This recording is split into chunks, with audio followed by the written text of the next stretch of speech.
What if I told you that the difference between those who achieve extraordinary success and those who remain stuck in mediocrity isn't talent, luck, or even hard work?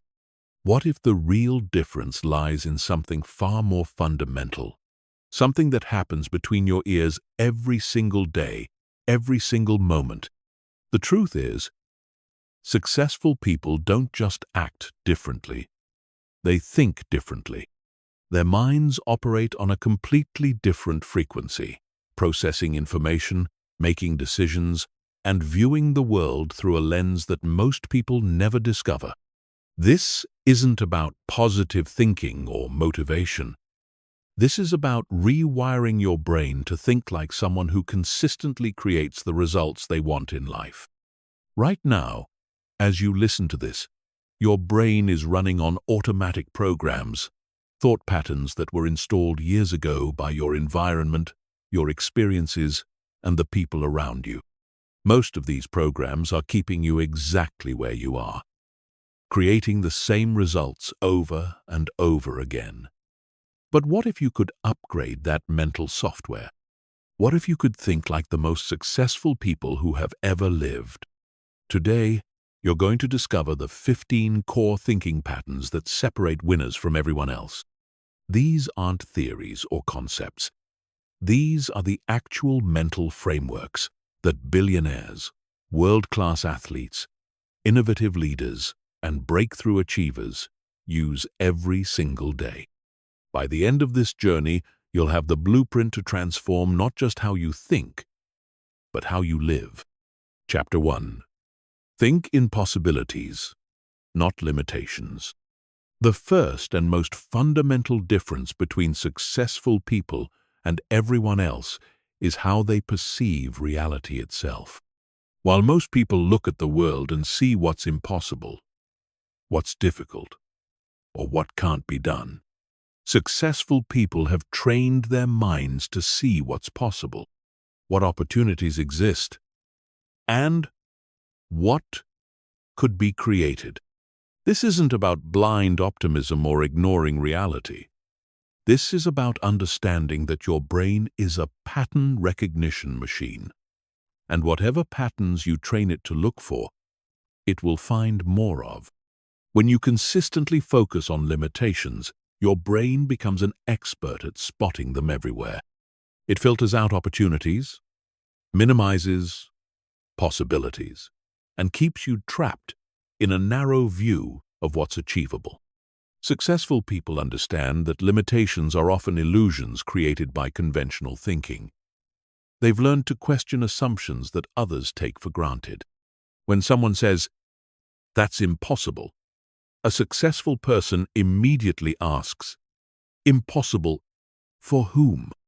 When faced with a challenge, instead of immediately thinking about why it can't be done, they start with the assumption that there must be a way, and their job is to find it. Consider how Jeff Bezos thought when he started Amazon. The conventional wisdom said that people would never buy books online because they wanted to touch and feel them first. Instead of accepting this limitation, Bezos focused on the possibilities. What if you could offer millions more titles than any physical store? What if you could deliver books faster and cheaper? What if you could provide better information and reviews than any bookstore clerk? He saw possibilities where others saw limitations, and that mental shift created one of the world's most valuable companies. The same pattern appears everywhere you look at success. When the Wright brothers were told that human flight was impossible, they focused on the possibility that it simply hadn't been solved yet. When Steve Jobs was told that people didn't want to carry around 1,000 songs in their pocket, he focused on the possibility that they just didn't know they wanted it yet. To develop this thinking pattern, you need to become aware of your automatic limitation-finding mechanism. Most people's brains are constantly scanning for problems, obstacles, and reasons why things won't work. This was useful when we lived in caves, and survival was the primary concern. But in today's world, This mental habit is a success killer. Start by catching yourself when you immediately jump to limitations. When someone presents an idea, or when you're considering a goal, notice if your first reaction is to think about all the reasons it won't work. Instead, force yourself to spend the first few minutes thinking about how it could work. What would need to be true for this to be possible? What resources, skills, or strategies could make this happen? What examples exist of similar things that have been accomplished? This doesn't mean ignoring real constraints or being unrealistic about challenges. Successful people are actually more realistic than unsuccessful people because they see both the possibilities and the obstacles clearly. The difference is in the order of their thinking. They start with possibilities and then figure out how to navigate the obstacles, rather than starting with obstacles and using them as excuses to quit before they start. Train your brain to ask different questions. Instead of, "Why won't this work?" ask, "How could this work?" Instead of, "What if I fail?" ask, "What if I succeed beyond my wildest expectations?" Instead of, "I don't have enough resources," ask, "How can I be resourceful with what I have? And how can I attract the resources I need?" The most successful people in history weren't necessarily the smartest or most talented. They were the ones who could see possibilities that others couldn't see. They understood that the world is full of opportunities waiting to be discovered by minds that are trained to look for them. Every limitation you accept as permanent is a door you're choosing to keep locked.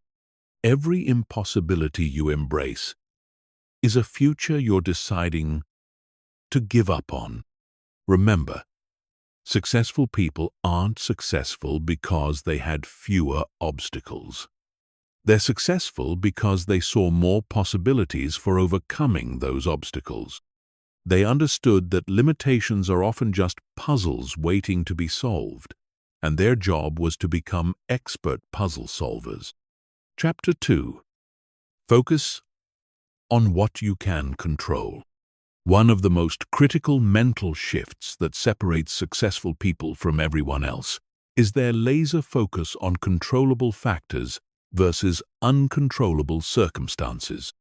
While most people waste enormous amounts of mental energy worrying about, complaining about, or trying to change things completely outside their influence, successful people have learned to channel all their attention and effort into the areas where they actually have power. This principle sounds simple, but it's one of the hardest to master, because our brains are naturally drawn to focus on external factors that affect us, but that we cannot directly influence. We obsess over what other people think, what the economy is doing, what our competition is up to, or what might happen in the future. This mental habit is not just unproductive, it's actively destructive because it creates a sense of powerlessness and victimhood that kills initiative and confidence. Successful people understand that there are only 3 things you can truly control in any situation: your thoughts, your actions, and your responses. Everything else, no matter how important it seems, is outside your direct influence. This doesn't mean these external factors don't matter. It means that the only way to influence them is through controlling what you can control. Think about how professional athletes handle this principle. They can't control the weather, the referee's calls, their opponent's performance, or even their own natural talent level. But they can control their preparation, their effort, their attitude, and their response to whatever happens during the game. The most successful athletes are the ones who put 100% of their focus on these controllable factors, while less successful athletes waste mental energy worrying about everything else. The same pattern applies in business. You can't control market conditions, economic downturns, what your competitors do, or whether customers initially like your product. But you can control how hard you work, how much you learn, how you respond to feedback, how you treat your customers, and how quickly you adapt when things don't go as planned.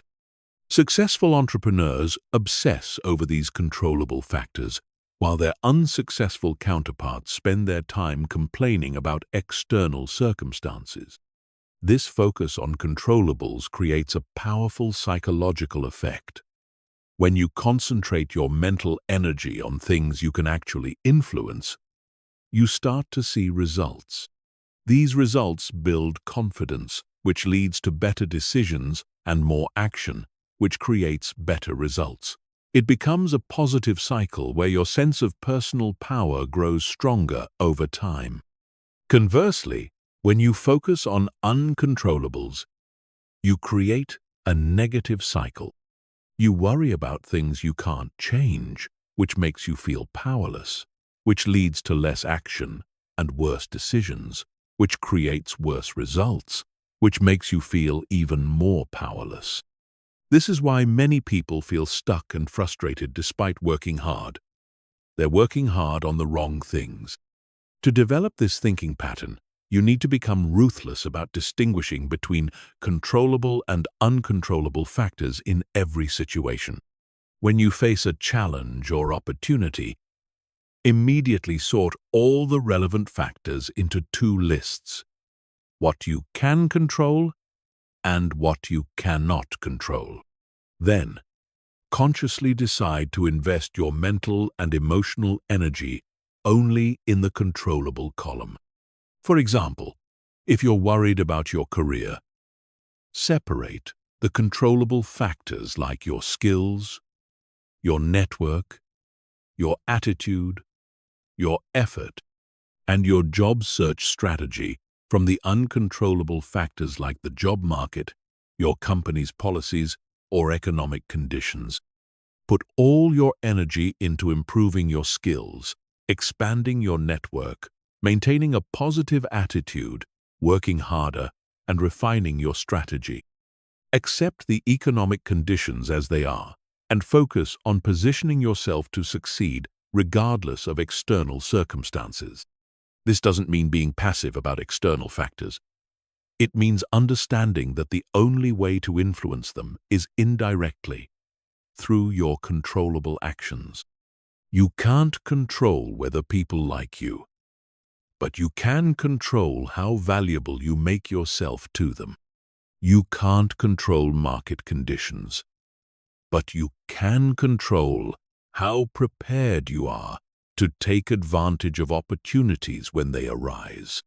Successful people also understand that taking responsibility for controllable factors includes taking responsibility for how they respond to uncontrollable events.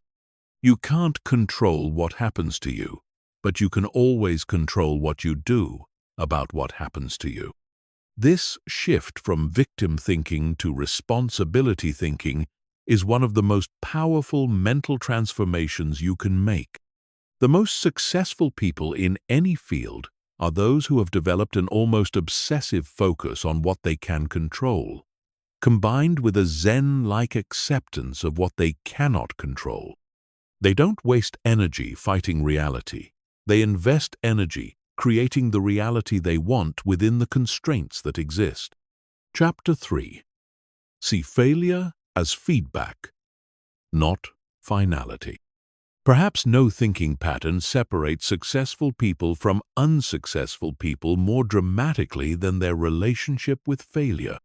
While most people view failure as a verdict on their abilities, a source of shame, or a reason to quit, successful people have completely reframed failure as valuable information that guides them towards success. This mental shift is not just about staying positive after setbacks. It's about fundamentally changing what failure means to you. For unsuccessful people, failure is personal evidence that they're not good enough, smart enough, or capable enough. For successful people, failure is impersonal data about what approaches don't work, what assumptions were incorrect, or what skills need to be developed. The most successful entrepreneurs, athletes, inventors, and leaders in history are also the people who have failed the most. This isn't a coincidence. They failed more because they attempted more, and they learned to extract maximum value from each failure, turning their setbacks into setups for future success. Consider Thomas Edison's approach to inventing the light bulb. He reportedly failed over 1,000 times before finding a filament that worked. When asked about these failures, he famously said he didn't fail 1,000 times. He found 1,000 ways that didn't work. This wasn't just clever wordplay. It represented a completely different mental framework for processing setbacks. Each failure brought him closer to success because it eliminated one possibility and provided information about what to try next. Modern entrepreneurs demonstrate this same pattern. Sarah Blakely, the founder of Spanx, credits her success to her father's unusual approach to failure. Every night at dinner, he would ask his children about their failures that day.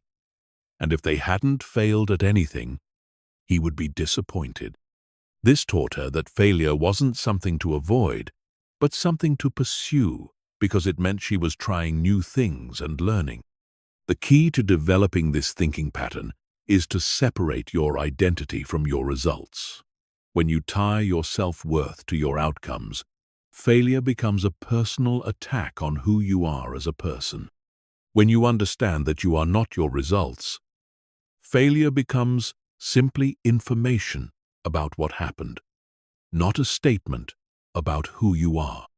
Successful people have learned to ask different questions when they encounter setbacks. Instead of, "Why does this always happen to me?" they ask, "What can I learn from this?" Instead of, "I'm such a failure," they think, "This approach failed." Instead of, "I should just quit," they wonder, "What would I do differently next time?" This reframing process turns every failure into a learning laboratory. Each setback becomes a chance to gather data, test assumptions, refine strategies, and build resilience. Over time, this creates a massive competitive advantage because while others are paralyzed by the fear of failure, successful people are actively using failure as a tool for improvement. The feedback mindset also changes how you take risks. When failure is devastating, you naturally avoid situations where failure is possible. This keeps you trapped in your comfort zone, where growth is minimal. When failure is simply feedback, you become much more willing to try new approaches, take calculated risks, and push beyond your current limitations. To implement this thinking pattern, start treating every disappointment, setback, or failure as a source of valuable information. When something doesn't go as planned, immediately shift into learning mode. Ask yourself, what assumptions did I make that turned out to be wrong? What skills do I need to develop? What would I do differently if I could try again? What did this experience teach me about myself, my approach, or my environment? Create a failure resume alongside your regular resume. Document your significant failures and, more importantly, what you learned from each one.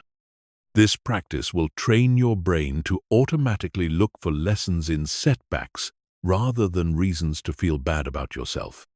Remember that every expert in every field was once a beginner who made countless mistakes. The difference between experts and beginners isn't that experts don't fail. It's that experts have learned to fail forward. They've developed the mental skill of extracting maximum learning from minimum success and maximum growth from maximum setbacks. Successful people understand that failure is not the opposite of success. It's a stepping stone to success. They know that the path to mastery is paved with mistakes. And their job is not to avoid those mistakes, but to make them as quickly and cheaply as possible while extracting maximum learning from each one. Chapter 4. Think systematically about goals. One of the most distinctive characteristics of successful people is how they approach goal setting and achievement. While most people set vague aspirations or hope for better outcomes, successful people think in terms of systems, processes, and strategic frameworks that make success predictable rather than accidental. The difference between successful and unsuccessful people isn't that successful people set bigger goals, it's that they think more systematically about how to achieve those goals. They understand that goals are not achieved through motivation and willpower alone, but through the design and implementation of systems that make desired outcomes inevitable. Most people focus on the goal itself: losing weight, making more money, finding a better relationship, or starting a business. Successful people focus on the system that produces the goal, the daily habits that create health, the skills and strategies that generate income, the personal development that attracts better relationships, or the processes that build sustainable businesses. This systematic thinking starts with breaking down large goals into smaller, manageable components. Instead of saying, "I want to be successful," a successful person defines exactly what success means in measurable terms, identifies the key factors that contribute to that type of success, and then creates specific action plans for improving each factor. For example, if the goal is to build $1 million business, systematic thinking would break this down into revenue targets, customer acquisition numbers, product development milestones, and operational benchmarks. Each of these areas would then be broken down further into daily and weekly actions that compound over time to create the desired result. Successful people also think in terms of leading indicators versus lagging indicators. Lagging indicators are the results you want: the money in your bank account, the weight on the scale, or the size of your business. Leading indicators are the activities that create those results: the sales calls you make, the workouts you complete, or the products you develop. While most people obsess over lagging indicators, successful people focus on leading indicators because those are what they can directly control. This systematic approach extends to time management and priority setting. Successful people don't just work hard, they work systematically. They identify the 20% of activities that produce 80% of their results, and they design their schedules around maximizing time spent on these high-impact activities. They understand that being busy is not the same as being effective, and effectiveness comes from systematic focus on what matters most. Successful people also build systems for learning and skill development. They don't just hope to get better at important skills. They create structured approaches for improvement. They seek out mentors, invest in training, practice deliberately, and track their progress systematically. They understand that skill development, like goal achievement, is not accidental but the result of systematic effort applied consistently over time. Another key aspect of systematic thinking is building redundancy and backup plans. Successful people don't just have one strategy for achieving their goals, they have multiple pathways to success. They anticipate potential obstacles and create contingency plans. They diversify their approaches so that if one method doesn't work, they have alternatives ready to implement. The systematic approach also includes regular review and adjustment periods. Successful people don't just set goals and hope for the best.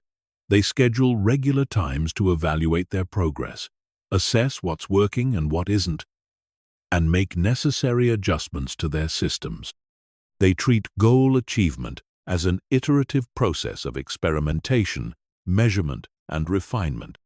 To develop systematic thinking about your goals, start by choosing one important goal and reverse engineering it into a complete system. Identify all the factors that contribute to that outcome, determine which factors you can influence, and create specific action plans for each area. Break down your annual goal into quarterly milestones, monthly targets, weekly priorities, and daily actions. Create tracking systems that allow you to monitor your leading indicators, not just your results. If your goal is career advancement, track things like skills developed, networking events attended, projects completed, and feedback received. Not just promotions or salary increases. These leading indicators will give you real-time feedback about whether you're on track long before the final results become apparent. Build accountability systems that keep you consistent with your planned actions. This might include working with a mentor, joining a mastermind group, or simply scheduling regular review sessions with yourself. The key is creating external pressure that helps you maintain consistency even when motivation fluctuates. Remember that goals are achieved through systems, and systems are implemented through consistent daily actions.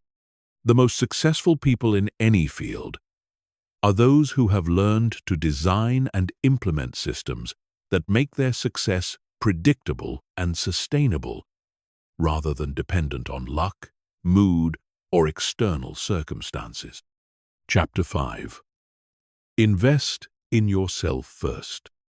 The most successful people in the world have one investment strategy that trumps all others. They consistently invest more in developing themselves than in any external opportunity. While most people spend their time and money on consumption, entertainment, or trying to impress others, successful people have learned that the highest return on investment always comes from improving their own knowledge, skills, capabilities, and mindset. This principle goes far beyond just spending money on education or training. It's about adopting a fundamental belief that you are your most appreciating asset, and that every dollar, every hour, and every ounce of energy you invest in making yourself more valuable will compound over time in ways that no external investment can match. Consider the difference in thinking between someone who spends their spare money on a new car versus someone who spends it on learning a high-value skill. The car immediately depreciates in value and creates ongoing expenses. The skill increases in value with practice, opens up new opportunities, increases earning potential, and can never be taken away. Over a lifetime, this difference in investment priorities creates vastly different outcomes. Successful people understand that in the modern economy, your earning potential is directly tied to the value you can create for others, and your ability to create value is determined by your knowledge, skills, network, and mindset. These are all areas where investment in yourself can create exponential returns. A skill that takes 6 months to learn might increase your income for the next 30 years. A mindset shift that takes weeks to internalize might change the trajectory of your entire life. The self-investment mindset also recognizes that external circumstances are constantly changing, but what you carry in your head travels with you everywhere. Economic downturns can wipe out financial investments, companies can fail, industries can become obsolete. But knowledge and skills are portable assets that can be applied in any environment. The person who has invested in developing themselves is far more adaptable and resilient than someone who has only invested in external assets. This thinking pattern shows up in how successful people spend their time outside of work. While most people spend their free time on entertainment and consumption, Successful people spend significant portions of their free time on activities that make them more capable. Reading books that expand their knowledge, taking courses that develop new skills, attending conferences that expose them to new ideas, or networking with people who challenge them to grow. Successful people also invest in their physical and mental health as foundational assets that support everything else they want to achieve. They understand that without energy, focus, and physical vitality, all other investments become less valuable. They invest in quality sleep, regular exercise, good nutrition, and stress management, not as luxuries, but as essential business expenses that improve their performance in every other area. The self-investment principle extends to investing in relationships and networks.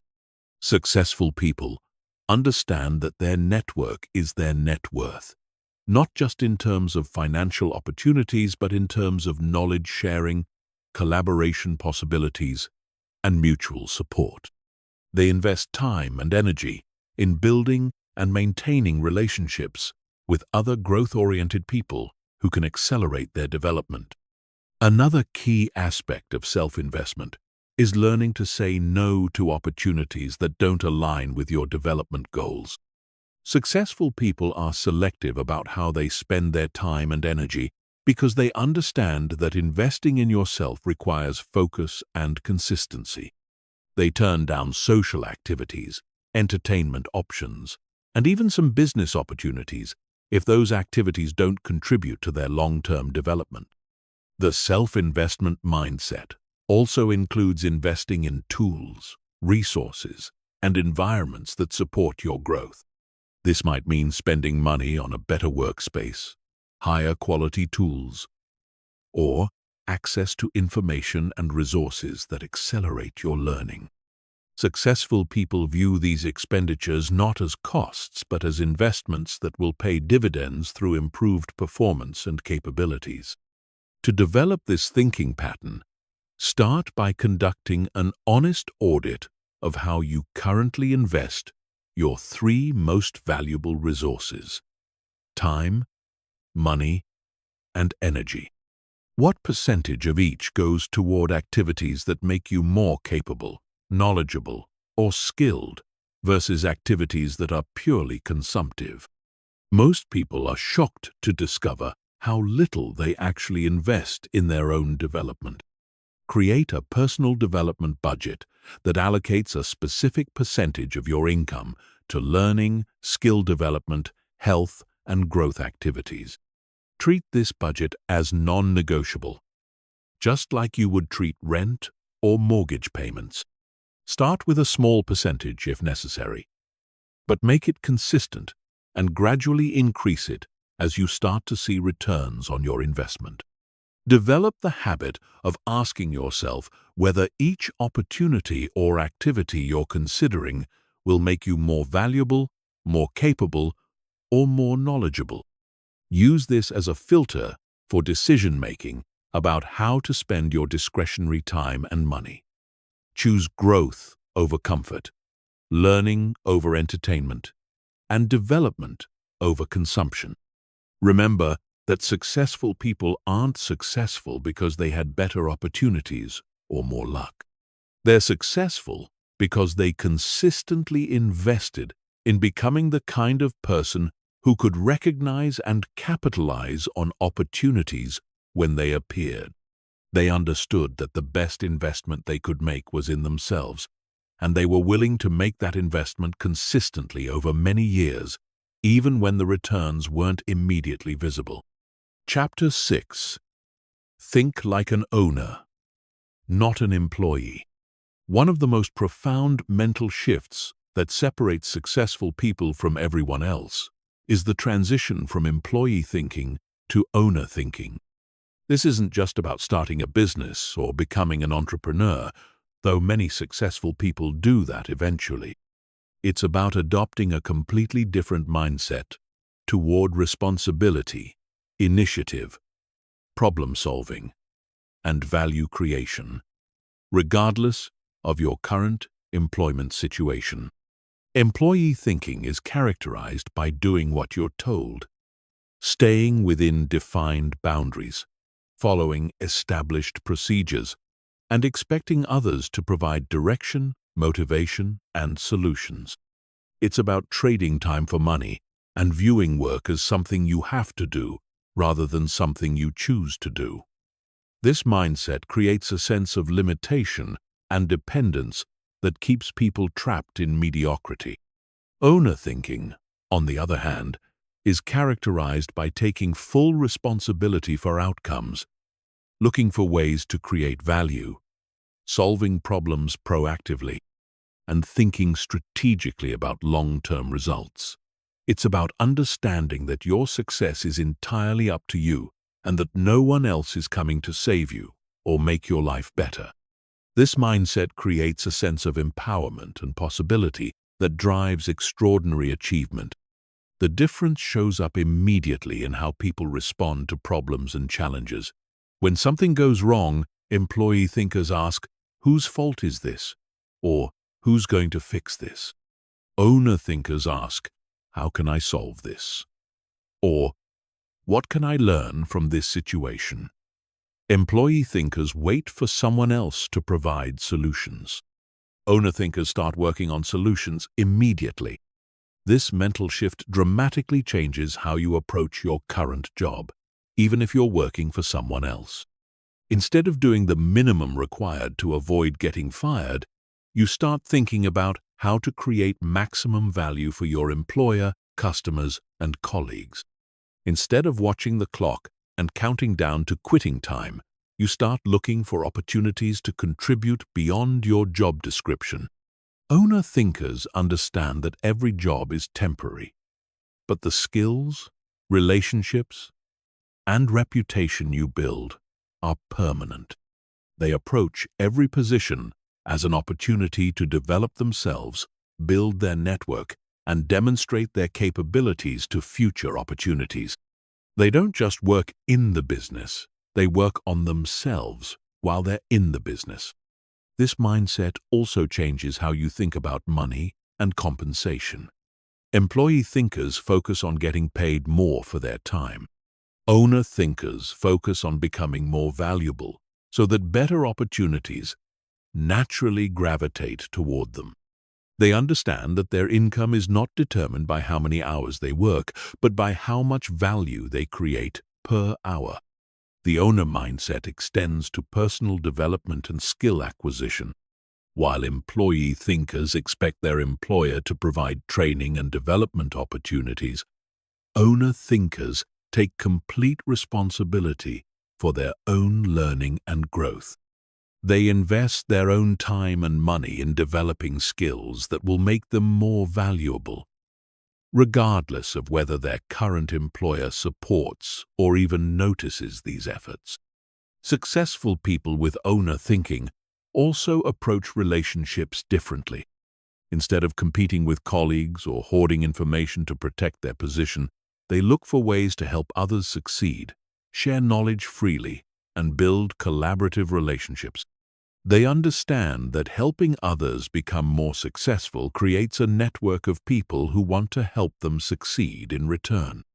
The owner mindset particularly shows up in how people handle setbacks and failures. Employee thinkers look for someone to blame and someone to fix the problem. Owner thinkers take responsibility for their part in the situation and focus on what they can do to improve the outcome going forward. They don't waste time or energy on blame, excuses, or waiting for external circumstances to change. This thinking pattern also influences how you view opportunities and career advancement. Employee thinkers wait to be promoted, hoping that someone will notice their good work and reward them with better opportunities. Owner thinkers create their own opportunities by consistently delivering exceptional value, building relationships with decision-makers, and positioning themselves as indispensable assets to any organization. Owner thinking includes understanding that job security doesn't come from having a stable employer. It comes from having valuable skills and a strong professional network that makes you employable anywhere. In today's rapidly changing economy, the people with the most security are those who have made themselves so valuable that they always have multiple options, not those who try to hold on to one position. The most successful people often start developing owner thinking while they're still employees, which prepares them for eventually starting their own businesses or taking on leadership roles within organizations. They practice taking initiative, solving problems creatively, and thinking strategically about results long before they have formal authority or ownership stakes. To develop owner thinking, start by taking complete responsibility for your results in every area of your life. Instead of blaming external circumstances, difficult people, or bad luck for your outcomes, ask yourself what you could have done differently to create better results. This doesn't mean beating yourself up for past mistakes. It means empowering yourself to create different outcomes going forward. Begin treating your current job as if you owned the company. Look for ways to improve processes, solve problems, and create additional value beyond your basic job requirements. Take initiative on projects, volunteer for challenging assignments, and approach your work with the same level of care and attention you would give to your own business. Invest in developing skills and knowledge that will make you more valuable, regardless of whether your current employer pays for this development. Read books related to your industry, take online courses, attend conferences, and seek out mentors who can accelerate your learning. Think of yourself as a business that needs to constantly upgrade its capabilities to stay competitive. Start building relationships and a professional network as if your future success depends on it, because it does.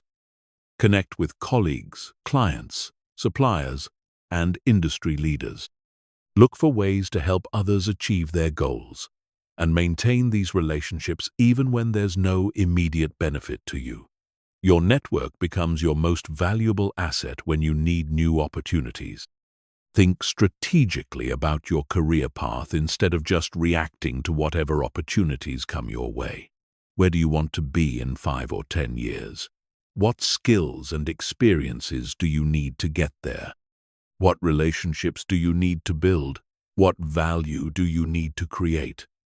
Develop a strategic plan for your career and execute it systematically. Remember that owner thinking isn't about arrogance or refusing to follow directions. It's about taking personal responsibility for your success, looking for ways to create value wherever you are, and building the skills and mindset that will serve you throughout your career. The most successful people in any organization are those who think like owners, regardless of their official title or position.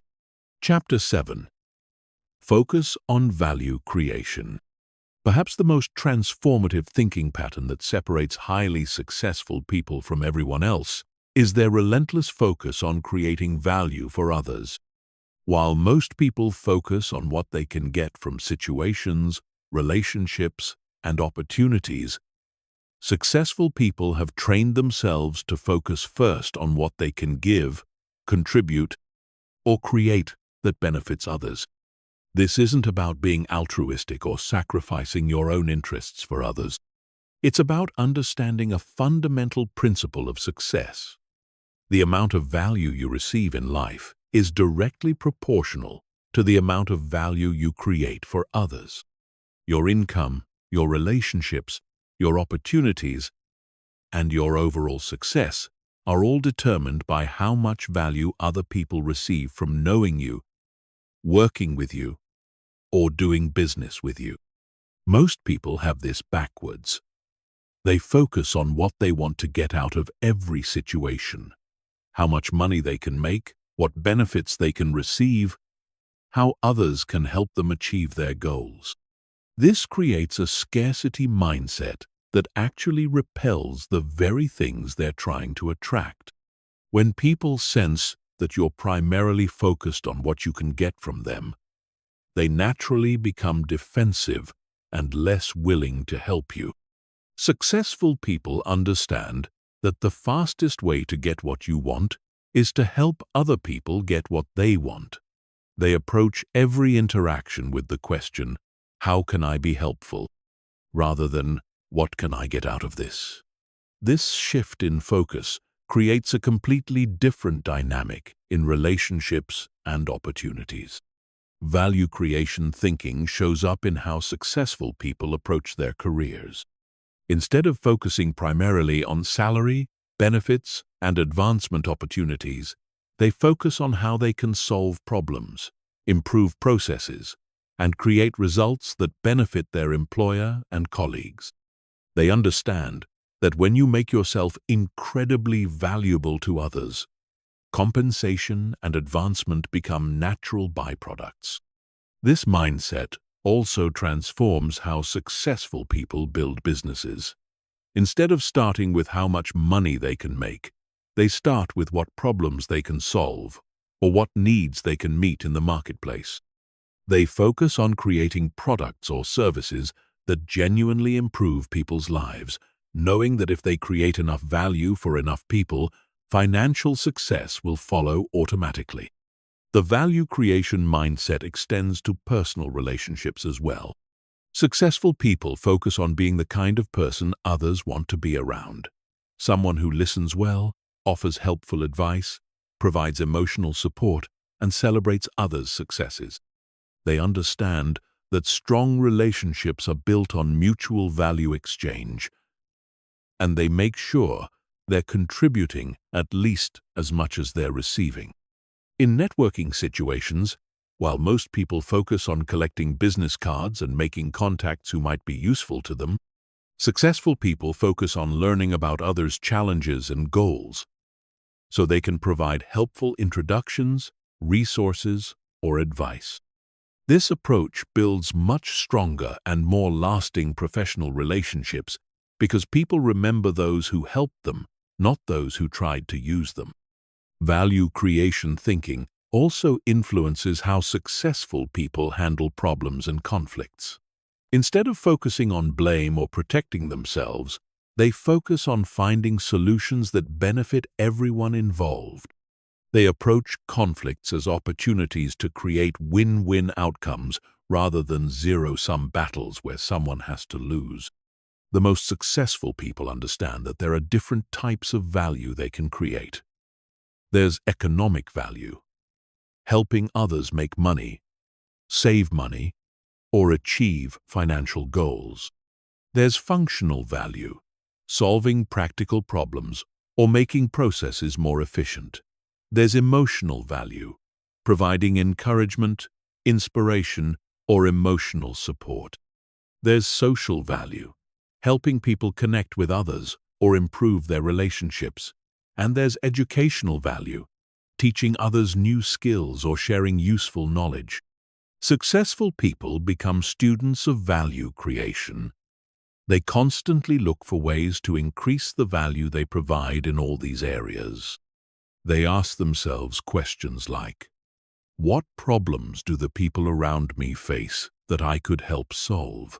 What skills or knowledge do I have that could benefit others? How can I make other people's lives easier, better, or more enjoyable?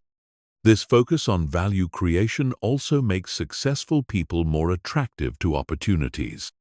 When business leaders, potential partners, or even romantic interests meet someone who is clearly focused on creating value rather than just getting value, they naturally want to build relationships with that person. Value creators become magnets for other value creators, leading to exponential opportunities for collaboration and mutual success. The value creation mindset requires a long-term perspective. Sometimes the value you create for others doesn't result in immediate benefits for you.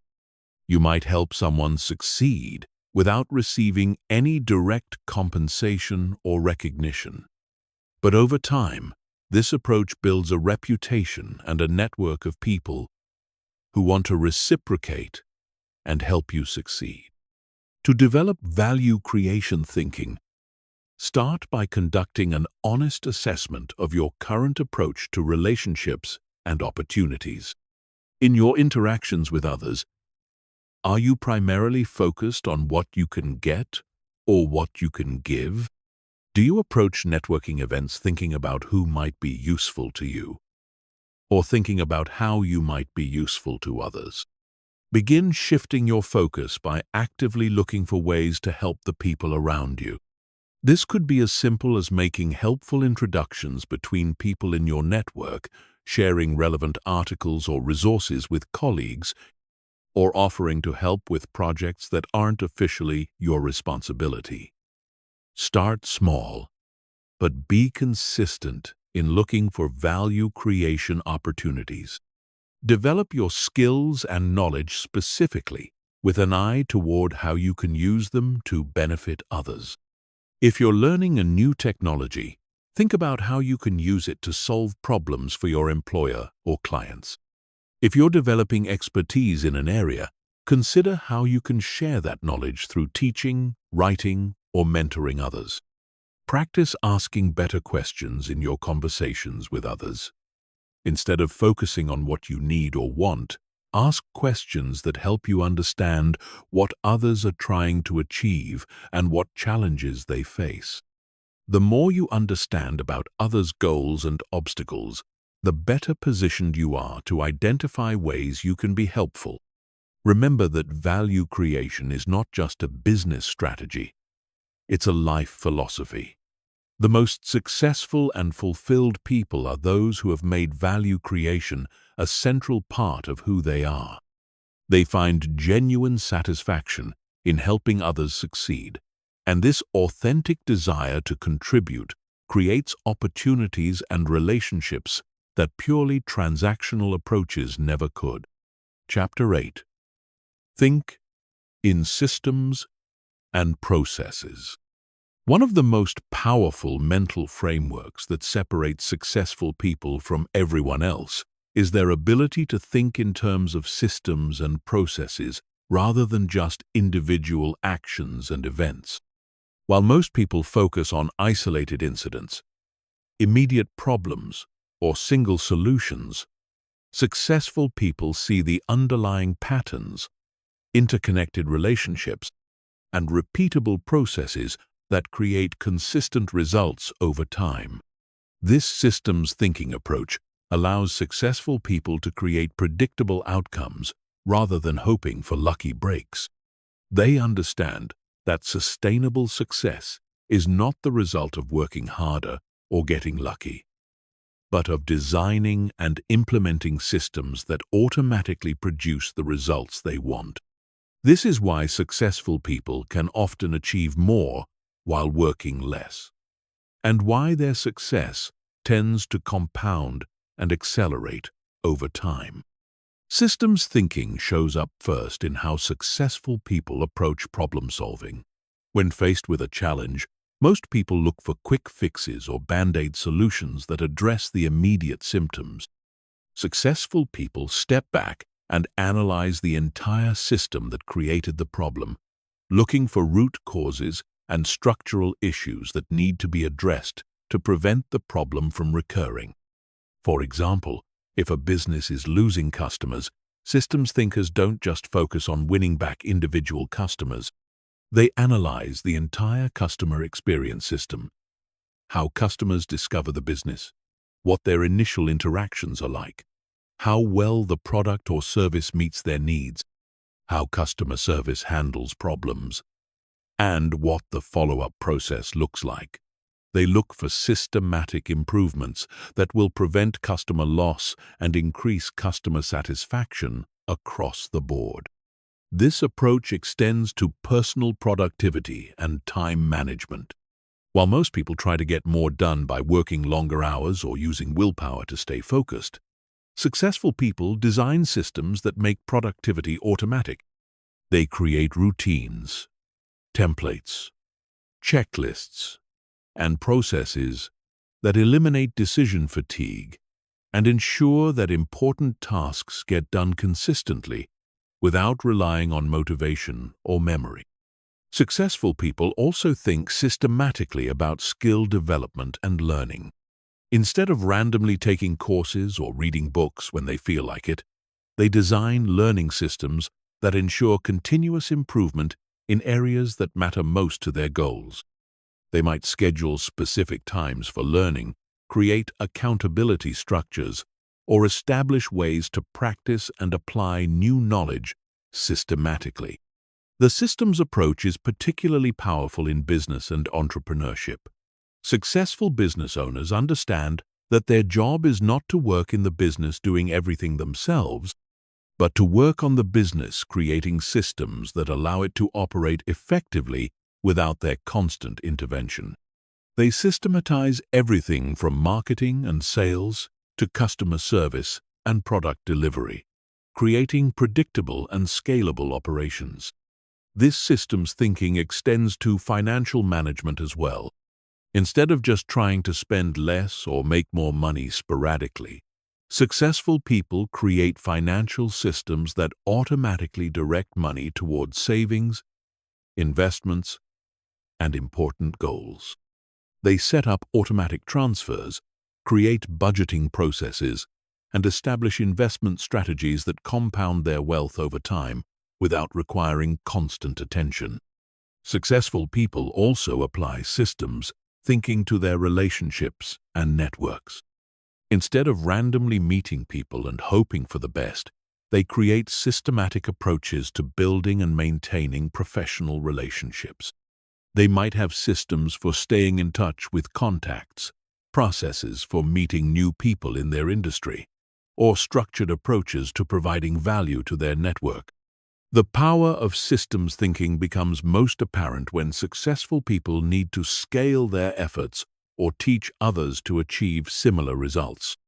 Because they think in terms of repeatable processes rather than personal traits or lucky breaks, they can document their approaches, train others to implement them, and create consistent results across multiple people or situations. Systems thinkers are also better at identifying leverage points where small changes can create big results. Instead of trying to improve everything at once, they analyze their systems to find the few critical factors that have the most impact on outcomes. They focus their improvement efforts on these high-leverage areas, creating maximum results with minimum effort. Another key aspect of systems thinking is understanding feedback loops and delayed consequences. Most people focus on immediate results and miss the long-term effects of their actions. Systems thinkers understand that many actions have delayed consequences, and they design their systems with an eye toward long-term sustainability rather than just short-term results. To develop systems thinking, start by looking for patterns in your life rather than focusing on individual events. When something goes well or poorly, ask yourself what systematic factors contributed to that outcome. What processes, habits, or structures were involved? How could you modify those systems to create better results more consistently? Begin documenting and systematizing activities that you do repeatedly. If you have a morning routine that works well, write it down and refine it. If you have a process for managing projects at work, document it so you can improve it and teach it to others. Look for opportunities to create templates, checklists, or standard procedures that make important activities more efficient and consistent. Practice thinking about root causes rather than just symptoms when problems arise. When something goes wrong, ask yourself what systematic changes could prevent similar problems in the future. Instead of just fixing the immediate issue, look for ways to improve the underlying processes or structures that created the problem. Start designing systems for your most important goals. If you want to improve your health, create a system that includes regular exercise, healthy meal planning, adequate sleep, and stress management. If you want to advance your career, create a system for skill development, networking, and performance improvement. Make your success automatic rather than dependent on daily motivation. Remember that systems thinking is not about overcomplicating things or creating bureaucracy. It's about identifying the most efficient and effective ways to achieve your goals consistently, and then implementing those approaches systematically. The most successful people are those who have learned to create simple, elegant systems that produce extraordinary results with less effort and stress. Chapter 9. Embrace delayed gratification. One of the most critical mental patterns that separates successful people from everyone else is their ability to delay immediate gratification in favor of long-term benefits. While most people prioritize short-term comfort, pleasure, or convenience, successful people have trained themselves to make decisions based on long-term consequences rather than immediate impulses. This single thinking pattern underlies almost every other aspect of success, from building wealth and developing skills to maintaining health and creating meaningful relationships. The ability to delay gratification is not just about willpower or self-discipline, though those qualities are important. It's about fundamentally rewiring how you think about time, rewards, and decision-making. It's about training your brain to value future benefits more highly than immediate pleasures, and to see short-term sacrifice as an investment in long-term success rather than as deprivation. This thinking pattern shows up immediately in how successful people handle money. While most people spend money as soon as they earn it on things that provide immediate satisfaction, successful people prioritize saving and investing money that will grow over time. They choose to live below their means in the short term so they can live above their means in the long term. They understand that every dollar saved and invested today will multiply into many dollars in the future. The delayed gratification mindset also appears in career development. Most people want immediate advancement, higher salaries, and better positions without investing the time and effort required to develop the skills and reputation that justify those rewards.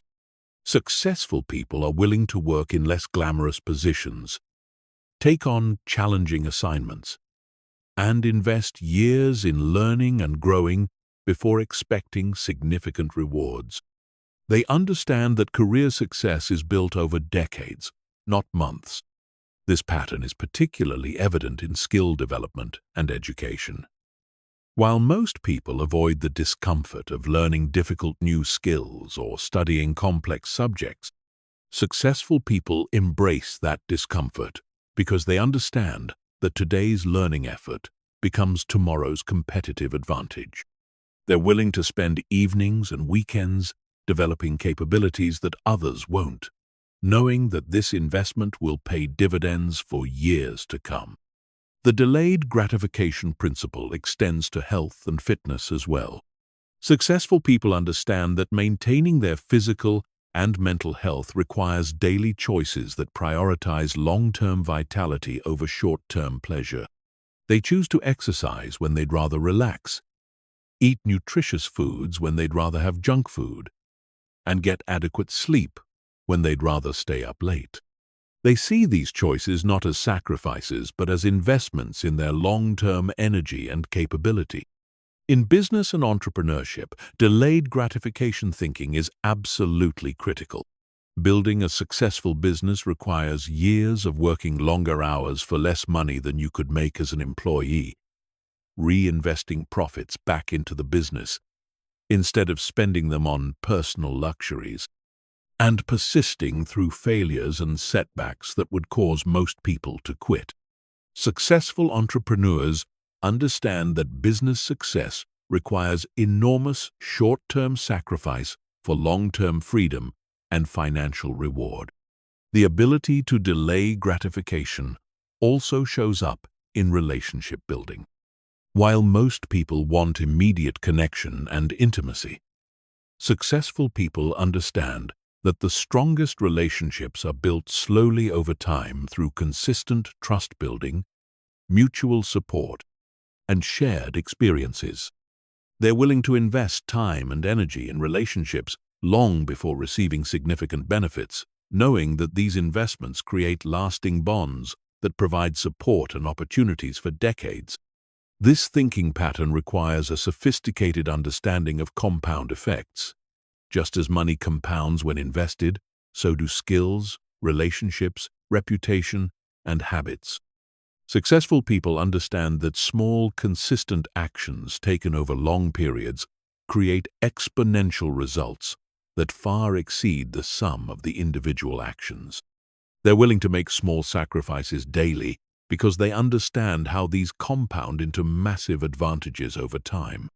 Delayed gratification thinking also changes how you handle setbacks and failures. Instead of seeking immediate relief from disappointment through distraction or giving up, successful people lean into the discomfort and use it as motivation to work harder and learn more. They understand that the pain of failure is temporary, but the lessons and resilience gained from working through that pain last forever.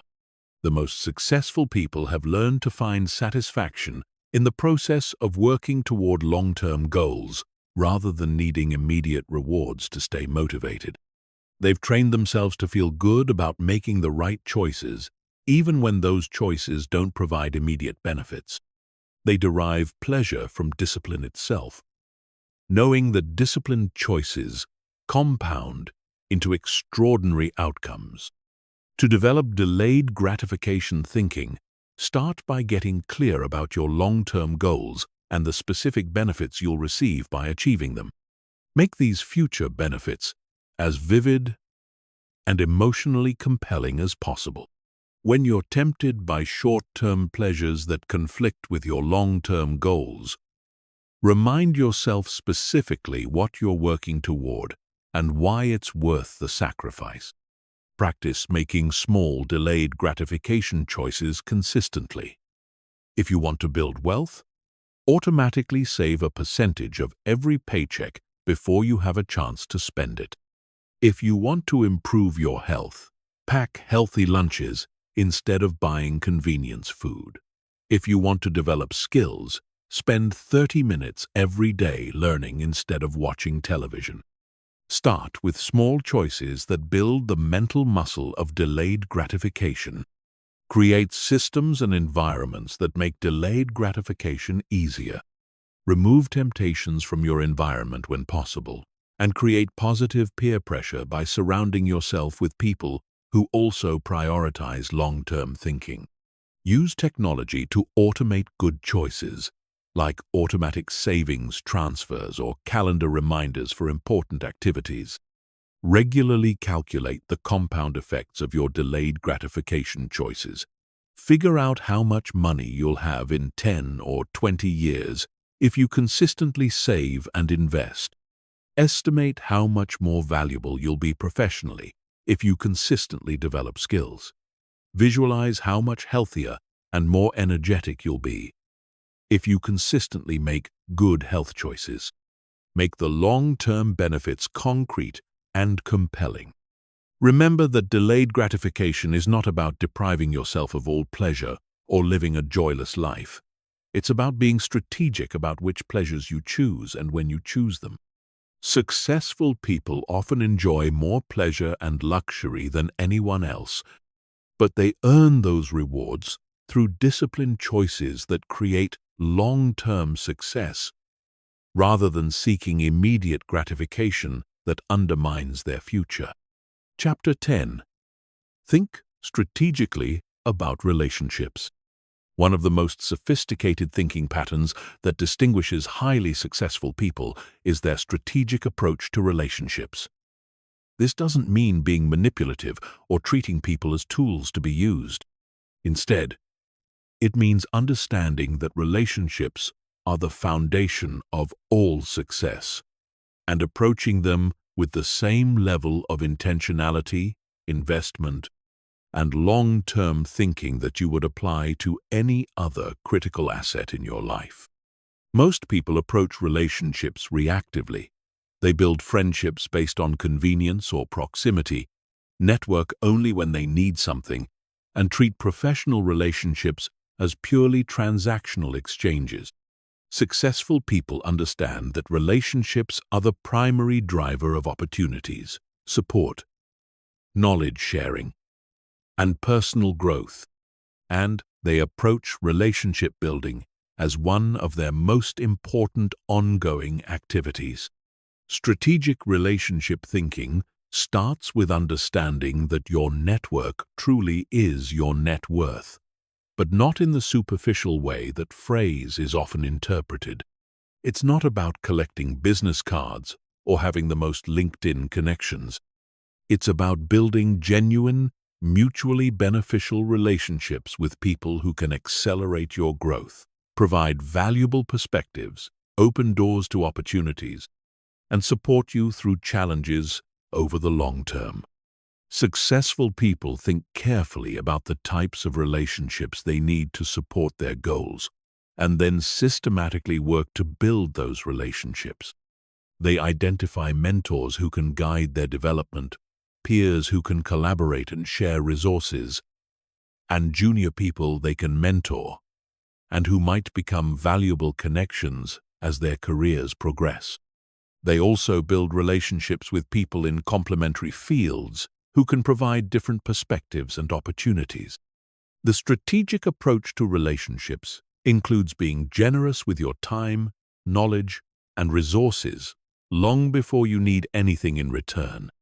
Successful people understand that the strongest relationships are built on mutual value creation. They look for ways to help others achieve their goals, make valuable introductions, share useful information, and provide support during difficult times. This generosity creates a network of people who want to reciprocate when opportunities arise. Strategic relationship thinking also involves being selective about who you spend time with. Successful people understand that you become like the people you spend the most time with, so they consciously choose to associate with others who are growing, achieving, and thinking at high levels. They limit time spent with negative, unambitious, or toxic people, not out of arrogance but out of understanding that relationships profoundly influence your mindset and outcomes. This selectivity extends to romantic relationships as well. Successful people understand that your life partner has more influence on your success than almost any other factor. They choose partners who support their growth, share their values, and complement their strengths rather than simply choosing based on attraction or convenience.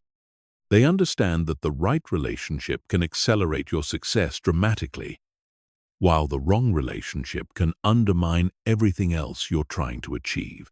Successful people also think strategically about maintaining relationships over time. They understand that relationships require ongoing investment and attention to remain strong. They create systems for staying in touch with important contacts, remembering significant events in people's lives, and finding ways to provide ongoing value to their network. They don't just reach out when they need something. They maintain regular contact to keep relationships warm and mutually beneficial. The strategic approach includes understanding different types of relationships and managing them appropriately. Some relationships are primarily professional and should be maintained at that level. Others can develop into deeper friendships that provide personal support and enjoyment beyond professional benefits. Successful people are clear about these distinctions and manage each type of relationship appropriately. Strategic relationship thinking also involves understanding reciprocity and balance. While successful people are generous with their help and support, they also pay attention to whether relationships are mutually beneficial over time. They invest more heavily in relationships with people who also look for ways to provide value, and they gradually reduce investment in relationships that become one-sided or parasitic. Another key aspect of strategic relationship thinking is diversification. Just as you wouldn't put all your financial investments in one stock, successful people don't rely on just one or two key relationships for all their opportunities and support. They build diverse networks that include people from different industries, backgrounds, age groups, and geographic locations. This diversification provides resilience and access to a broader range of opportunities and perspectives. Successful people also understand the importance of weak ties in addition to strong relationships. Research shows that many breakthrough opportunities come through acquaintances rather than close friends, because acquaintances travel in different circles and have access to different information and opportunities. Strategic relationship thinkers maintain large networks of weaker connections in addition to their core group of strong relationships. To develop strategic relationship thinking, start by mapping your current network and identifying gaps. What types of relationships do you need to support your goals that you don't currently have? Are you missing mentors, peers in your field, connections in other industries, or relationships with people at different career levels? Make a plan to systematically build relationships in areas where you have gaps. Begin approaching networking with a value-first mindset. Before attending networking events or reaching out to new contacts, think about what you can offer rather than what you hope to get. Prepare ways to be helpful to others, whether through introductions, information sharing, or offering your skills and expertise. This approach makes you much more attractive as a networking contact. Create systems for maintaining relationships over time. This might include keeping a simple database of important contacts with notes about their interests and goals, setting calendar reminders to reach out to people periodically, or establishing regular habits like sending article links or making introductions that provide value to your network. Invest time in building deeper relationships with a core group of high-potential connections rather than trying to maintain superficial relationships with everyone you meet. Focus on finding ways to collaborate, support each other's goals, and create mutual value over time. These deeper relationships become your most valuable assets as your career progresses. Practice being genuinely interested in others rather than just trying to be interesting yourself. Ask thoughtful questions about people's goals, challenges, and experiences. Listen actively to their responses and look for ways to be helpful. People are naturally drawn to those who show genuine interest in their success and well-being. Remember that strategic relationship thinking is not about using people or being manipulative. It's about recognizing that relationships are the foundation of all success and approaching them with the same level of intentionality and investment that you would apply to any other critical asset. The most successful people are those who have learned to build genuine, mutually beneficial relationships that support everyone's growth and success over the long term. Chapter 11. Maintain a beginner's mind. One of the most counterintuitive thinking patterns that separates truly successful people from those who plateau is their ability to maintain what Zen Buddhism calls beginner's mind, even as they become experts in their fields.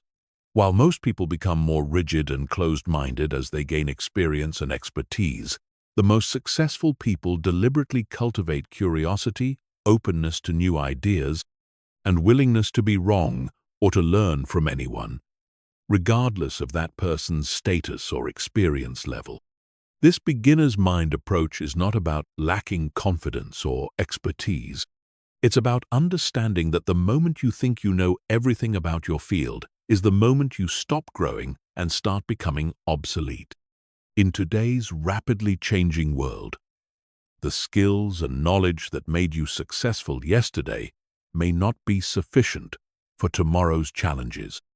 The most successful people understand that learning is not something you do until you become successful. It's something you do because you want to remain successful. Beginner's mind thinking shows up in how successful people approach their own expertise. Instead of using their knowledge as a reason to stop learning, they use it as a foundation for deeper learning. They understand that the more you know about a subject, the more you realize how much you don't know. This awareness keeps them humble and hungry for new information, perspectives, and approaches. This mindset is particularly crucial in business and entrepreneurship, where market conditions, customer preferences, and competitive landscapes are constantly evolving. Companies that become too confident in their existing approaches often find themselves disrupted by newcomers who see opportunities that the established players missed. Successful business leaders maintain beginner's mind by constantly questioning their assumptions, experimenting with new approaches, and staying curious about emerging trends and technologies. The beginner's mind approach also influences how successful people interact with others. Instead of always trying to demonstrate their expertise or prove how much they know, they focus on learning from every interaction.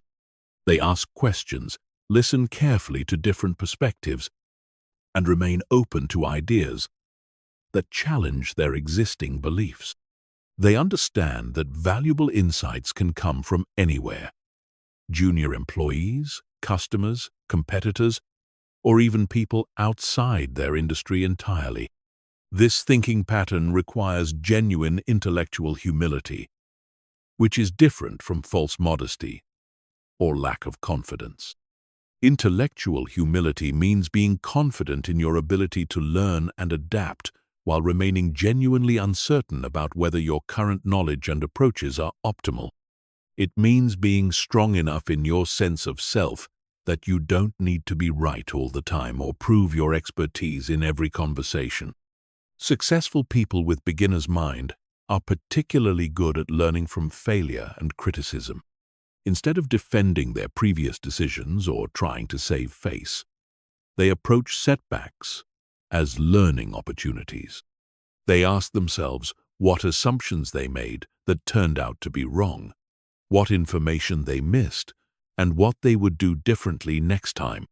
This approach turns every failure into valuable data for future success.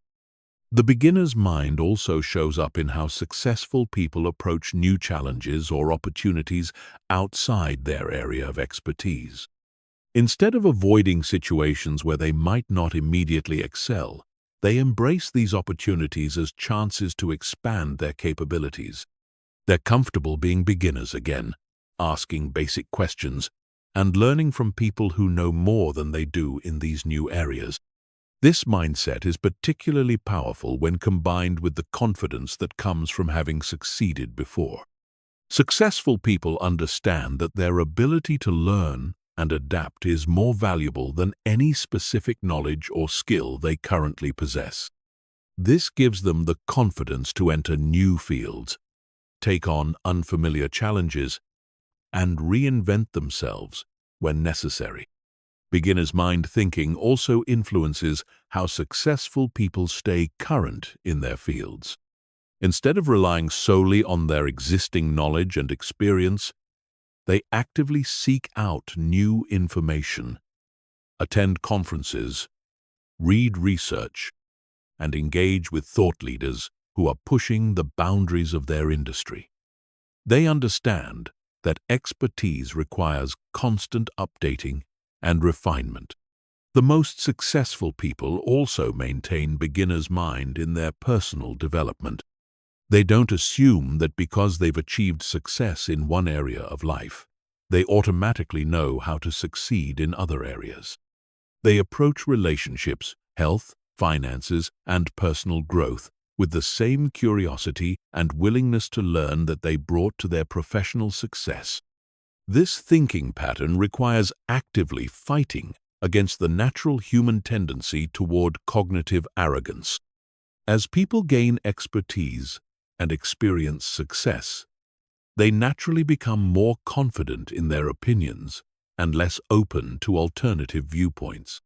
Beginner's mind requires deliberately choosing curiosity over certainty, questions over statements, and learning over knowing.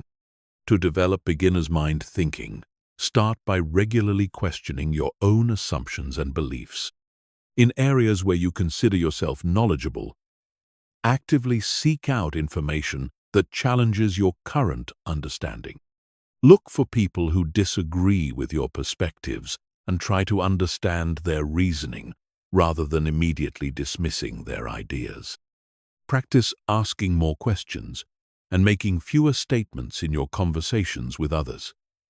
Instead of trying to demonstrate your knowledge, focus on learning something new from every interaction. Ask people about their experiences, their perspectives, and their approaches to problems. You'll be amazed at how much you can learn when you approach conversations with genuine curiosity. Regularly expose yourself to new ideas and perspectives by reading books, articles, and research outside your immediate field of expertise. Attend conferences or workshops in adjacent industries. Take courses in subjects that interest you but where you have no previous experience. The goal is to keep your mind flexible and open to new ways of thinking. When you encounter failure or criticism, resist the natural tendency to defend your previous decisions or blame external circumstances. Instead, approach these situations as learning opportunities. Ask yourself what you can learn from the experience and how you can apply those lessons going forward. This approach turns every setback into valuable education. Make it a practice to identify at least one person who knows more than you do in areas that matter to your success, and then find ways to learn from them. This might mean finding a mentor, joining a mastermind group, or simply reaching out to experts in your field and asking thoughtful questions. The key is maintaining the humility to recognize that others have valuable knowledge to share. Remember that beginner's mind is not about lacking confidence or pretending to know less than you do. It's about balancing confidence in your ability to learn and succeed with humility about how much you still have to learn. The most successful people are those who never stop being students, regardless of how much they've already achieved. Chapter 12. Think in terms of leverage and scalability. One of the most sophisticated thinking patterns that separates extraordinarily successful people from those who achieve only moderate success is their constant focus on leverage and scalability. While most people think in terms of linear relationships between effort and results, successful people are always looking for ways to multiply their impact, create exponential returns on their investments, and build systems that can grow without proportional increases in their personal time and effort. Leverage thinking means understanding that some actions, decisions, and investments produce far greater returns than others, and then focusing disproportionately on these high-leverage activities. It's about working smarter rather than just working harder, and finding ways to accomplish more with less, by identifying and exploiting force multipliers in every aspect of your life and work. This thinking pattern shows up immediately in how successful people approach their time and energy. Instead of trying to do everything themselves or treating all tasks as equally important, they identify the activities that produce the most significant results and focus the majority of their attention on those areas. They understand that 20% of their activities typically produce 80% of their results, and they organize their lives around maximizing time spent in that critical 20%. Successful people also think about leverage in terms of other people's time, money, and expertise. Instead of trying to develop every skill themselves or fund every opportunity with their own resources, They learn to tap into other people's capabilities and capital. This might mean hiring employees or contractors to handle tasks that others can do better or more efficiently, partnering with people who have complementary skills, or raising capital from investors who believe in their vision. The leverage mindset extends to learning and skill development as well. Instead of trying to learn everything through personal experience, successful people leverage other people's knowledge and experience through books, courses, mentorship, and consultation. They understand that learning from others' mistakes and successes can accelerate their progress dramatically compared to figuring everything out themselves. Scalability thinking takes leverage one step further by focusing on building systems, processes, and assets that can grow without requiring proportional increases in personal involvement. While most people trade time for money in linear relationships, successful people work to create sources of income and impact that can expand without requiring them to work proportionally more hours. This scalability focus is obvious in business, where successful entrepreneurs work to build companies that can serve more customers, generate more revenue, and create more value without requiring the founder to work longer hours. They systematically replace themselves in operational roles, build systems that can operate without their direct involvement, and create products or services that can be delivered to many customers simultaneously. But scalability thinking applies beyond business as well. Successful people look for ways to scale their impact in every area of life. They might create educational content that can help thousands of people learn from their expertise, build investment portfolios that generate passive income, or develop relationships and networks that continue to provide value and opportunities over many years without requiring constant maintenance. The combination of leverage and scalability thinking leads successful people to focus heavily on creating assets rather than just earning income. Assets are things that continue to provide value over time without requiring ongoing effort, while income typically requires continuous work to maintain. Successful people work to build financial assets, intellectual property, skills, relationships, and systems that continue generating value long after the initial investment of time and effort. This thinking pattern also influences how successful people approach problem-solving and decision-making. Instead of just solving immediate problems, they look for solutions that address entire categories of problems or prevent similar issues from arising in the future. They invest more time upfront in creating systems and processes that eliminate the need to solve the same problems repeatedly. Successful people understand that leverage and scalability often require upfront investments that don't pay off immediately. Building systems, developing assets, and creating scalable approaches typically require more initial effort than just handling things manually or individually. But they're willing to make these investments because they understand the long-term benefits of exponential rather than linear growth. The leverage and scalability mindset also changes how successful people think about their role and identity. Instead of seeing themselves as people who do work, they see themselves as people who create systems that do work. Instead of being the person who solves every problem, they become the person who builds problem-solving capabilities. This shift allows them to have much greater impact while working less rather than more over time. This thinking pattern requires constantly asking different questions about every activity and opportunity. Instead of, "How can I do this faster?" successful people ask, "How can I eliminate the need to do this repeatedly?" Instead of, "How can I work harder?" they ask, "How can I create systems that work for me?" Instead of, "How can I solve this problem?" they ask, "How can I build capabilities that prevent this type of problem?" To develop leverage and scalability thinking, start by analyzing how you currently spend your time and identifying activities that produce disproportionate results.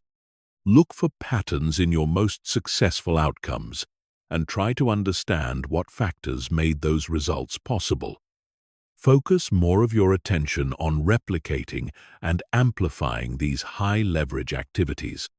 Begin looking for opportunities to replace your personal effort with systems, tools, or other people's capabilities. This might mean automating routine tasks, delegating responsibilities to others, or investing in tools and technology that multiply your effectiveness. Start small, but consistently look for ways to accomplish the same results with less personal time investment. Think about ways to turn your knowledge, skills, and expertise into assets that can benefit multiple people or generate ongoing value. This might mean creating training materials, writing books or articles, developing processes that others can follow, or building products that serve many customers simultaneously. Practice thinking systematically about problems rather than just solving individual instances. When you encounter a challenge, ask yourself whether this is likely to be a recurring issue, and whether solving it systematically might prevent similar problems in the future. Invest extra effort in creating scalable solutions, even when simpler fixes are available. Start building assets in every area of your life. In your career, work to develop skills, relationships, and reputation that will continue providing value over time. In your finances, focus on investments that generate passive income or appreciate in value. In your personal life, create systems and habits that maintain your health and relationships without requiring constant attention. Remember that leverage and scalability thinking is not about being lazy or avoiding work. It's about being strategic about how you apply your time and effort to create maximum impact and sustainable success. The most successful people often work very hard, but they work hard on building systems and assets that continue providing value long after the initial work is complete. Chapter 13. Focus on solutions, not problems. One of the most transformative mental shifts that distinguishes successful people from everyone else is their automatic orientation towards solutions rather than problems. While most people naturally focus their attention on what's wrong, what's difficult, or what's not working, successful people have trained their minds to immediately shift from problem identification to solution generation. This isn't about ignoring problems or pretending they don't exist. It's about understanding that problems are simply puzzles waiting to be solved, and that your mental energy is far better invested in finding solutions than in dwelling on difficulties. This solution-focused thinking pattern creates a completely different emotional and psychological experience when facing challenges.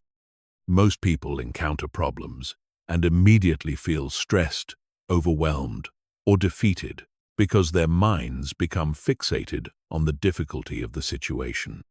Successful people encounter the same problems but immediately feel energized and engaged because their minds automatically start generating possible solutions and approaches. The difference in mental focus creates dramatically different outcomes. When you focus on problems, your brain becomes expert at finding more problems, complications, and reasons why things won't work. This creates a downward spiral of negativity and helplessness that makes it much harder to take effective action. When you focus on solutions, your brain becomes expert at finding possibilities, resources, and ways to move forward, creating an upward spiral of optimism and empowerment. Solution-focused thinking shows up immediately in how successful people communicate about challenges. Instead of spending time complaining about problems, explaining why things are difficult, or seeking sympathy for their struggles. They quickly acknowledge the challenge and then shift the conversation to potential approaches and next steps. This difference in communication style makes them much more attractive to work with because people want to be around problem solvers, not problem dwellers. This thinking pattern also influences how successful people approach decision-making when facing difficult choices. Instead of getting paralyzed by all the potential negative outcomes or complications, they focus on finding the option that offers the best potential for positive results. They understand that most decisions involve trade-offs and potential problems, but they don't let the existence of problems prevent them from making progress. Successful people have learned to reframe problems as opportunities in disguise. Every problem represents a gap between current reality and desired outcomes, and closing that gap often creates value for yourself and others.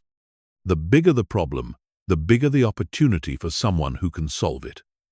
This reframing transforms problems from sources of stress into sources of potential advancement and success. The solution-focused mindset particularly shows up in how successful people handle setbacks and failures. Instead of spending mental energy on blame, regret, or self-pity, they immediately shift to analysis and planning. What can we learn from this situation? What would we do differently next time? What steps can we take right now to improve the situation? This approach turns every setback into a stepping stone for future success. This thinking pattern also extends to how successful people view other people's limitations and difficulties. Instead of getting frustrated with others' shortcomings or using them as excuses for poor results, solution-focused thinkers look for ways to work around limitations, develop people's capabilities, or restructure situations to better utilize everyone's strengths. They understand that complaining about other people's limitations doesn't change those limitations, but finding ways to work effectively despite those limitations creates better outcomes for everyone. Solution-focused thinking requires developing comfort with uncertainty and incomplete information. Most problems don't come with obvious solutions, and the path forward is often unclear. Successful people have learned to take action based on the best available information while remaining flexible and adaptive as new information becomes available. They understand that perfect solutions rarely exist, but good solutions implemented quickly usually beat perfect solutions implemented slowly. This mindset also influences how successful people invest their time and energy when facing multiple challenges simultaneously. Instead of trying to solve every problem perfectly, they focus on identifying the few critical issues that, if resolved, would have the biggest positive impact on their overall situation. They understand that solving the right problems can eliminate many other problems automatically. The solution-focused approach includes understanding the difference between productive worry and unproductive worry. Productive worry involves thinking through potential problems in advance and developing contingency plans. Unproductive worry involves repeatedly thinking about problems without taking any action to address them. Successful people engage in productive worry as part of their planning process, but they avoid unproductive worry that drains energy without creating value. Successful people also understand that sometimes the best solution to a problem is to avoid or prevent it entirely rather than solving it after it occurs. They invest time and energy in prevention, preparation, and risk management, not because they enjoy thinking about potential problems, but because preventing problems is usually much easier than solving them after they occur. To develop solution-focused thinking, start by becoming aware of how much time and mental energy you currently spend focused on problems versus solutions. Most people are shocked to discover how much of their thinking is problem-focused rather than solution-focused. pay attention to your internal dialogue and your conversations with others. Are you spending more time describing problems or generating solutions? Practice immediately shifting to solution mode whenever you encounter a challenge. As soon as you identify a problem, force yourself to generate at least 3 possible approaches for addressing it, even if none of them seem perfect. The goal is to train your brain to automatically look for solutions rather than dwelling on difficulties. When discussing challenges with others, establish a rule that every problem identified must be accompanied by at least one proposed solution. This creates a culture of solution-focused thinking in your relationships and work environment. People will quickly learn to think through potential approaches before bringing problems to your attention. Develop the habit of asking solution-focused questions when facing difficulties. Instead of, "Why is this so hard?" ask, "What would make this easier?" Instead of, "What if this doesn't work?" ask, "What would need to be true for this to work?" Instead of, "Who's to blame for this problem?" ask, "What can we do to fix this situation?" Build your problem-solving skills by regularly tackling challenges that are outside your comfort zone. The more experience you have successfully solving difficult problems, the more confident you'll become in your ability to find solutions to new challenges. This confidence makes it easier to maintain a solution-focused mindset, even when facing unfamiliar or complex problems. Remember that solution-focused thinking is not about being unrealistically optimistic or ignoring legitimate concerns. It's about choosing to invest your mental energy in approaches that move you forward rather than dwelling on factors that keep you stuck. Problems are inevitable, but your response to problems is entirely within your control. Chapter 14. Take complete responsibility for your results. Perhaps no thinking pattern more definitively separates successful people from unsuccessful people than their willingness to take complete responsibility for their results, regardless of external circumstances, other people's actions, or factors beyond their direct control. While most people instinctively look for external explanations for their outcomes, successful people have developed the mental discipline to focus entirely on their own role in creating their results, even when external factors have clearly contributed to their situation. This responsibility-taking mindset is not masochistic self-blame or ignoring the reality of external influences. It's a strategic choice based on understanding that focusing on your own role in outcomes is the only approach that gives you power to change those outcomes. When you blame external factors for your results, you essentially declare yourself powerless to improve your situation. When you take responsibility for your results, you empower yourself to create different outcomes in the future. The responsibility mindset shows up immediately in how successful people respond to both positive and negative outcomes. When things go well, they don't just attribute success to luck, good timing, or helpful people, though they may acknowledge these factors. They also analyze what they did to position themselves for success, what skills they developed that contributed to the outcome, and what decisions they made that created favorable conditions. This analysis helps them replicate successful outcomes in the future. More importantly, when things go poorly, successful people resist the natural human tendency to blame external circumstances, difficult people, or bad luck. Instead, they immediately focus on their own role in the situation. What could they have done differently?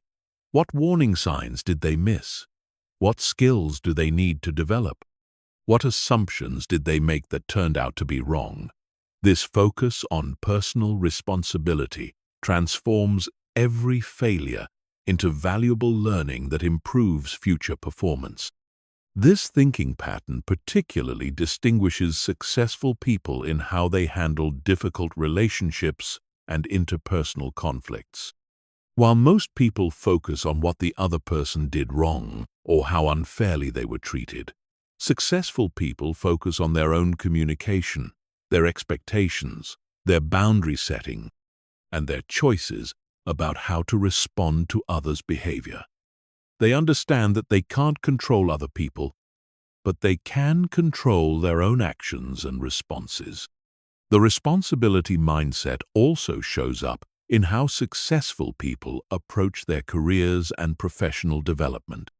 Instead of waiting for their employer to provide training opportunities, clear career paths, or ideal working conditions, they take complete responsibility for their own skill development, career advancement, and job satisfaction. They understand that their professional success is ultimately their responsibility, regardless of their employer's policies or their manager's leadership style. Taking complete responsibility requires distinguishing between fault and responsibility.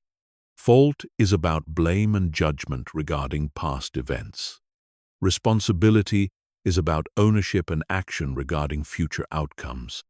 You may not be at fault for everything that happens to you, but you are responsible for how you respond to everything that happens to you.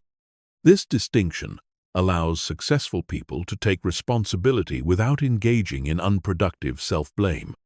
The responsibility mindset transforms how successful people view obstacles and challenges. Instead of seeing external difficulties as excuses for poor performance, they see them as conditions that must be factored into their strategy and execution. They understand that everyone faces obstacles and that success goes to those who take responsibility for overcoming their particular set of challenges rather than those who use challenges as explanations for failure. This thinking pattern also influences how successful people approach goal setting and achievement. They don't set goals based on what they hope will happen or what they need other people to do. They set goals based on outcomes they can influence through their own actions, and they create plans that don't depend on external factors they can't control. This approach makes their success much more predictable and sustainable. Successful people also take responsibility for their own motivation and emotional state. Instead of waiting to feel motivated or inspired, they take action regardless of their emotional state. Instead of letting other people's moods or attitudes affect their performance, they maintain their own standards and energy levels. They understand that their emotional state is their responsibility and that high performance requires emotional self-management. The responsibility mindset extends to financial outcomes as well. Successful people don't blame their financial situation on economic conditions, their employer's compensation policies, or their family background. They take complete responsibility for their financial results and focus on developing the skills, creating the value, and making the decisions that will improve their financial situation over time. This thinking pattern requires developing what psychologists call an internal locus of control. The belief that you have significant influence over your outcomes through your own actions and decisions. People with an external locus of control believe that their results are primarily determined by external factors like luck, other people's decisions, or circumstances beyond their control. This external focus creates a sense of helplessness that undermines performance and satisfaction. Taking complete responsibility also means being honest about your current capabilities and limitations without using them as excuses. Successful people acknowledge areas where they need to improve, but they focus on developing those capabilities rather than using their current limitations as reasons why they can't succeed. They take responsibility for becoming the kind of person who can achieve their goals. To develop the responsibility mindset, start by eliminating blame language from your vocabulary and thinking. When something doesn't go as planned, resist the urge to immediately identify external factors that contributed to the outcome. Instead, force yourself to focus first on your own role in the situation. What could you have done differently? What will you do differently next time? Practice responding to setbacks and failures by asking empowering questions rather than disempowering ones. Instead of, "Why does this always happen to me?" ask, "What can I learn from this situation?" Instead of, "It's not fair," ask, "How can I position myself better for future opportunities?" Instead of, "They should have," ask, "What should I have done differently?" Take responsibility for your own development in every area of life. Don't wait for your employer to provide training, your friends to be supportive, or your family to understand your goals. Create your own development plan, build your own support system, and pursue your goals regardless of whether others help or hinder your progress. Begin viewing every outcome as feedback about your current approach rather than as evidence about your capabilities or worth as a person. When you take responsibility for results without taking them personally, you can extract maximum learning from every experience without damaging your confidence or self-esteem. Remember that taking complete responsibility is ultimately about empowerment, not self-punishment. When you take responsibility for your results, you gain the power to change those results. When you blame external factors, you give away that power to forces you can't control. The most successful people are those who have chosen empowerment over victimhood, regardless of their circumstances. Chapter 15. Think long. Term. While acting short. Term. The final and perhaps most sophisticated thinking pattern that separates truly exceptional people from everyone else is their ability to simultaneously maintain a long-term perspective while taking consistent short-term action. This dual time horizon thinking allows them to make decisions and investments that may not pay off immediately, but that compound over time to create extraordinary results, while also maintaining the discipline to execute daily actions that move them toward their long-term vision. Most people operate at one extreme or the other. Some are excellent at long-term thinking and vision, but struggle with consistent daily execution. They have grand plans and inspiring goals, but lack the discipline to do the mundane daily work required to achieve those goals. Others are excellent at short-term execution but lack long-term perspective. They work hard every day, but without strategic direction, often finding themselves busy, but not necessarily productive toward meaningful outcomes. Successful people have learned to integrate both time horizons into a coherent approach that maximizes both their immediate effectiveness and their long-term trajectory. They understand that long-term success is built through the accumulation of many short-term actions, but that those short-term actions must be guided by a clear long-term vision to avoid the trap of being busy without being effective. This integrated thinking shows up in how successful people approach goal setting and planning. They start with a clear, long-term vision of where they want to be in 5, 10, or 20 years. Then work backward to identify the milestones they need to hit in the shorter term. But they don't stop at yearly or quarterly goals. They break their long-term vision down into monthly priorities, weekly objectives, and daily actions that keep them consistently moving in the right direction. The long-term perspective prevents successful people from making short-sighted decisions that provide immediate gratification but undermine future success. They're willing to make sacrifices in the short term, invest in learning and development that won't pay off immediately, and choose delayed gratification when it serves their long-term interests.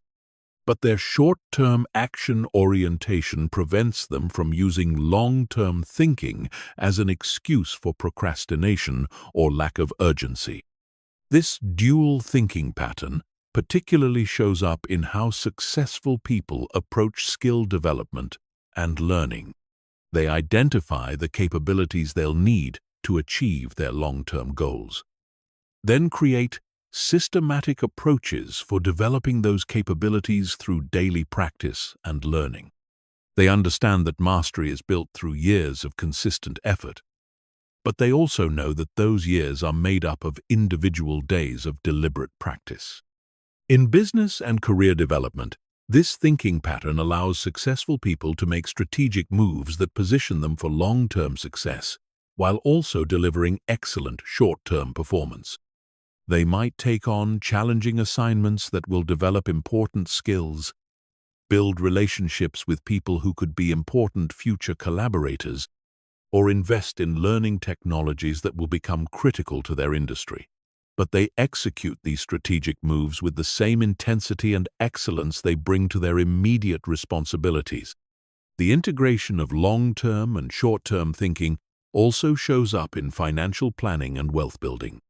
Successful people make investment decisions based on long-term appreciation and compound growth rather than short-term market movements. But they also maintain the discipline to save and invest consistently every month, understanding that wealth is built through the accumulation of many small investments over time rather than through occasional large windfalls. This thinking pattern requires developing what could be called strategic patience. Strategic patience means being willing to wait for long-term results while maintaining urgency about short-term execution. It means understanding that some outcomes take years to develop while insisting on making progress every single day. It means being patient with results while being impatient with action. Successful people also use their long-term perspective to maintain motivation during difficult short-term periods. When daily work becomes challenging or progress seems slow, they remind themselves of their long-term vision and why their current efforts matter. This connection between daily actions and long-term outcomes helps them maintain consistency even when short-term rewards are limited.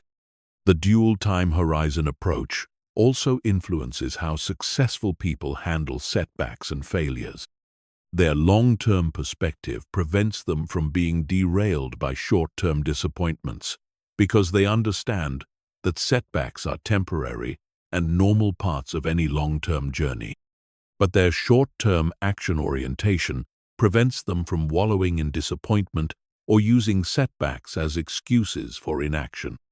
They process the disappointment quickly and then refocus on what they can do today to get back on track. This thinking pattern also shows up in relationship building and networking. Successful people invest in relationships that may not provide immediate benefits, but that could be valuable over many years. They understand that strong professional networks are built over decades through consistent value creation and relationship maintenance. But they also focus on providing immediate value to the people in their network, rather than just thinking about long-term benefits. Another key aspect of this integrated thinking is the ability to adapt long-term plans based on short-term feedback without abandoning long-term vision.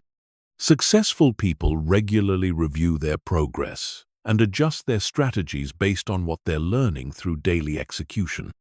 They maintain their long-term destination, but remain flexible about the specific path they take to get there. To develop this dual time horizon thinking, start by creating a clear, long-term vision for each important area of your life. Then systematically break that vision down into shorter-term milestones and daily actions. Make sure you can connect every major daily activity to a long-term objective, and make sure every long-term goal has corresponding daily actions that move you toward it. Create systems for regularly reviewing both your long-term progress and your short-term execution. Schedule time weekly to assess whether your daily actions are aligned with your long-term goals, and schedule time quarterly or yearly to evaluate whether your long-term goals still reflect your deepest values and aspirations. Practice making decisions by considering both immediate and long-term consequences. When facing choices, ask yourself both, what will give me the best short-term results? And what will position me best for long-term success? Look for options that serve both time horizons when possible, but when trade-offs are necessary, generally favor long-term benefits over short-term convenience. Develop patience for results while maintaining urgency for action.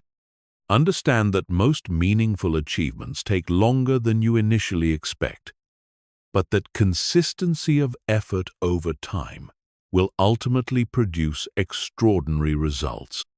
Focus your energy on controlling your daily actions rather than worrying about the timing of outcomes.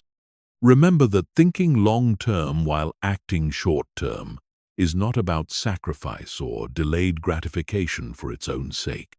It's about understanding that the most fulfilling and successful life is built through the intelligent integration of daily excellence with strategic vision.